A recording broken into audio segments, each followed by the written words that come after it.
12,434. XLM 8,771.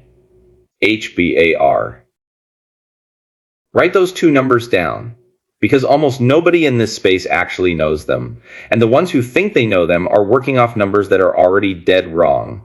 That's the top 1%, not the top 10%, not whale status by some influencer's made-up definition, the actual on-chain verified line that separates the top 1% of wallet holders from everybody else on both of these networks, pulled directly from Stellar's ledger and Hedera's mirror node as of the time of recording. And here's the part that should stop you mid-scroll. That number is almost nothing. We are talking about roughly $2,000 to be top 1% on Stellar, roughly $600 to be top 1% on Hedera. $600. That is less than most people's monthly rent, and it puts you in a category that 99% of wallet holders on that entire network will never reach. Now, stop and ask yourself the question nobody in this space is actually asking. If the bar for top 1% is that low, what does that tell you about who is not in that category? What does it tell you about the shape of ownership on these two networks? And more importantly, what does it tell you about what happens to the people who are in that top 1% when the price target everybody keeps talking about actually arrives? Because that's the real story here. Not the flex, not the am I rich meme. The actual mathematics of what a top 1% position turns into at the prices institutions are already positioning for. Let's get into the mechanism, because the mechanism is where this gets interesting. Both of these networks have an enormous number of wallets.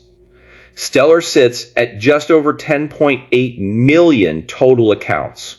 Hedera sits at roughly 10.7 million. On the surface, those numbers look almost identical.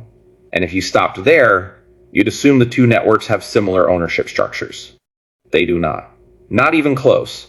The reason the top 1% threshold is so low on both chains isn't because ownership is spread out evenly.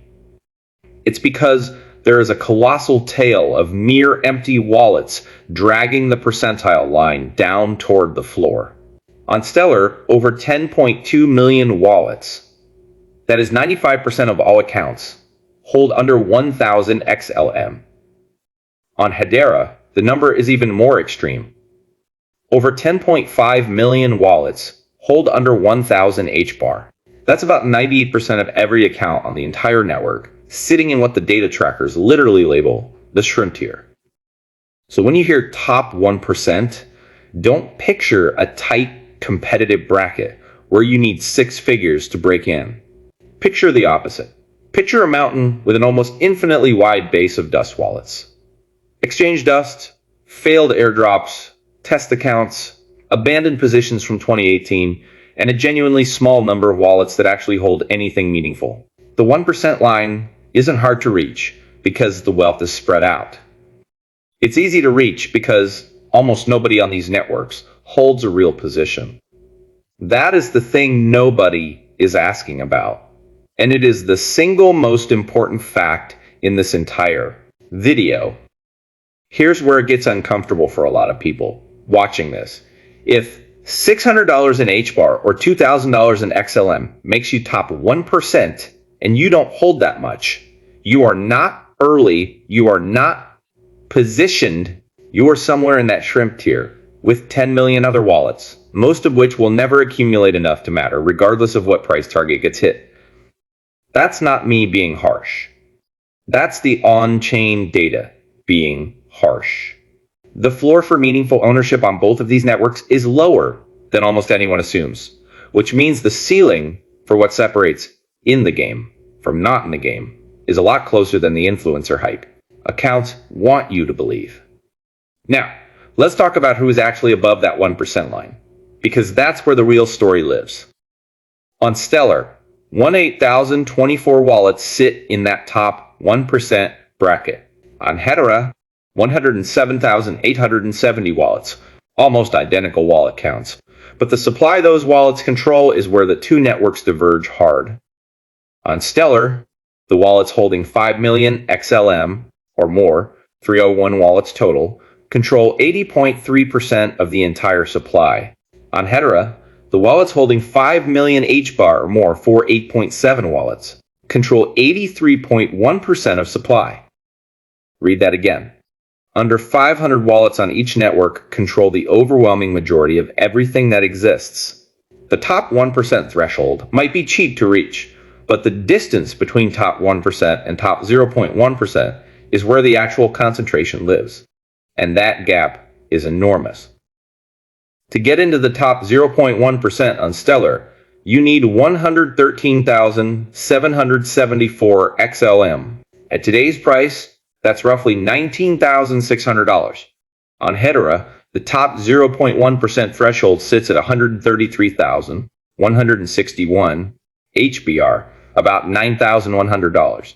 Still not whale money, still within reach of a disciplined saver over a couple of years. This is the part most rich list breakdowns completely skip over because they want the dramatic "you need millions" narrative. The data doesn't support that narrative. The data says meaningful positions on both of these networks are still accessible right now at prices that would barely cover a used car.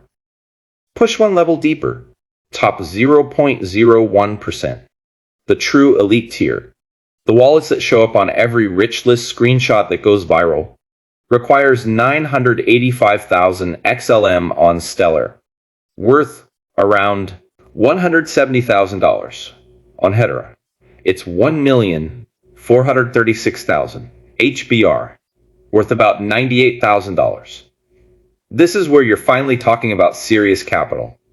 This is where founders, early funds, and genuine long-term accumulators live. Everything below this tier, all the way down to that top 1% line, is still theoretically reachable by a regular person who decided to take a position seriously instead of dabbling with spare change. So why does any of this matter for 2030? Because ownership concentration at the top, combined with an accessible entry point at the bottom, creates a very specific setup. And it's a setup almost nobody is modeling correctly.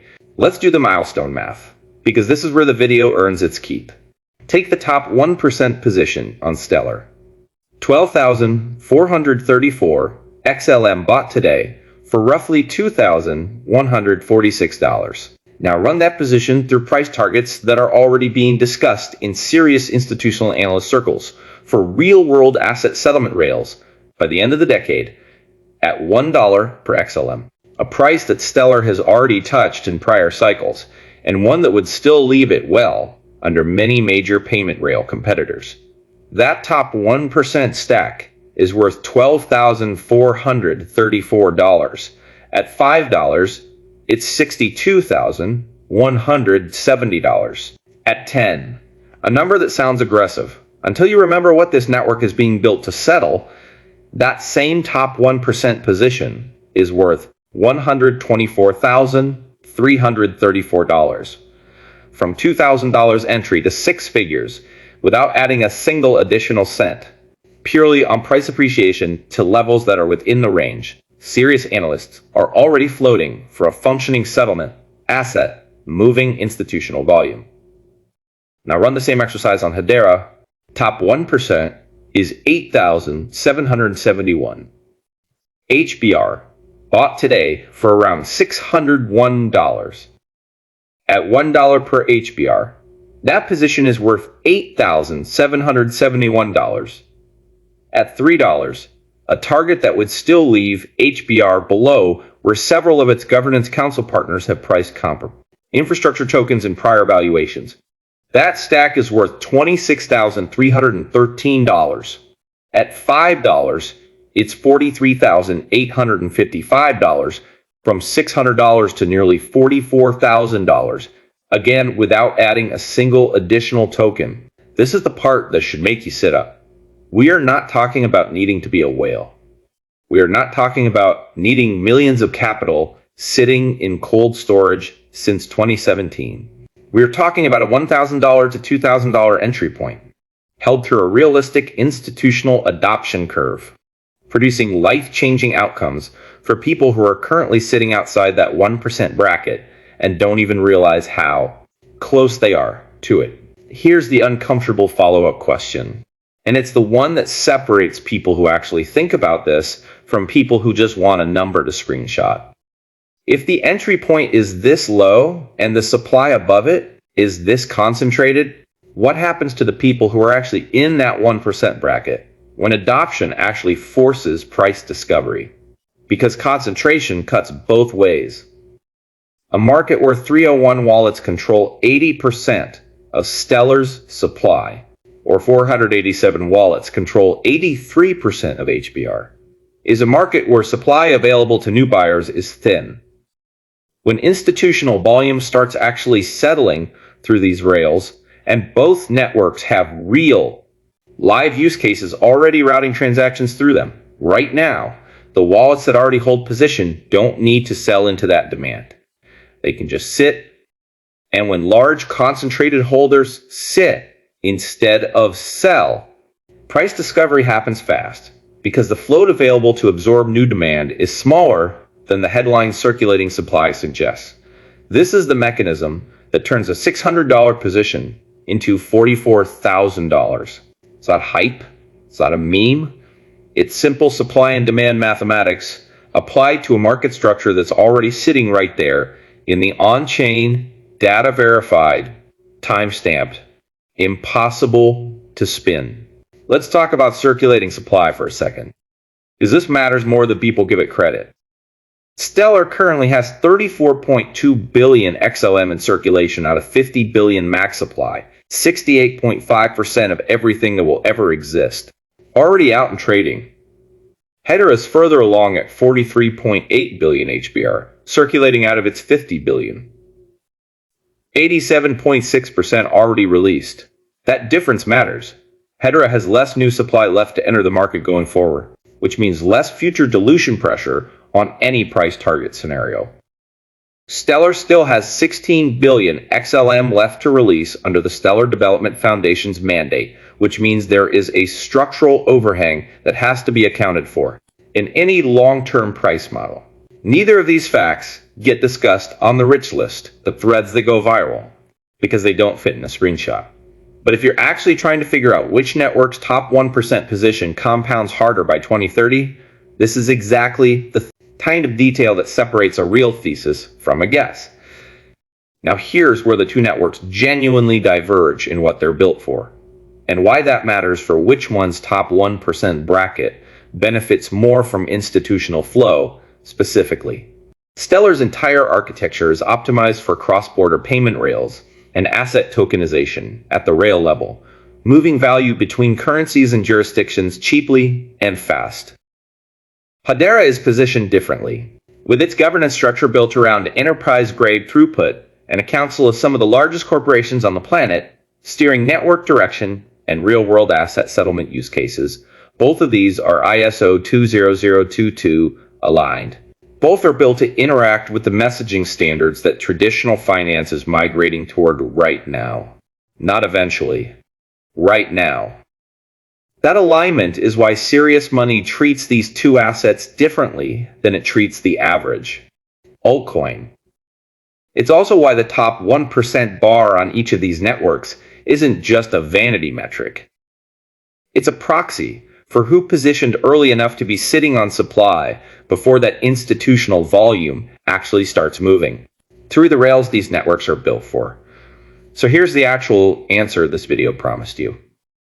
Top 1% on Stellar is 12,434 XLM, worth about $2,146 today, and worth up to $124,000 if XLM reaches $10.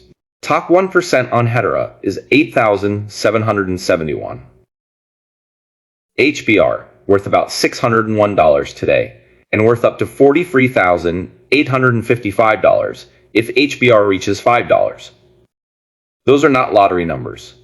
Those are not if you bought Bitcoin in 2010 numbers.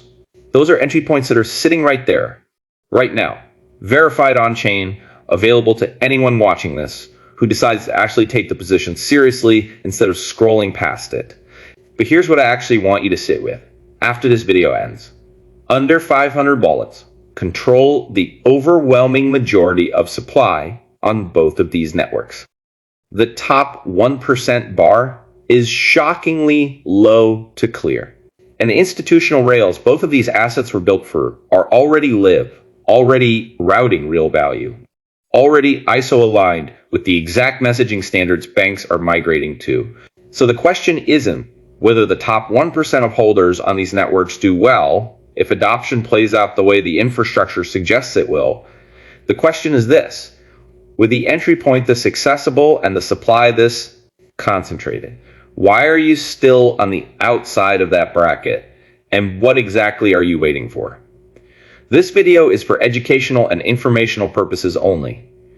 Nothing here constitutes financial, legal, or investment advice. Always do your own research and consult qualified professionals before making any financial decisions. If this video gave you the honest timeline, please smash that like button. Subscribe, because this channel gives you the honest timeline. See you in the next one. Have a great day. If you enjoyed this video, don't forget to like, subscribe to the channel, and be sure to join my free Telegram community with the link on my channel where I post my daily crypto experience and arbitrage opportunities you can't get anywhere else. This is XRP Hilbert signing off.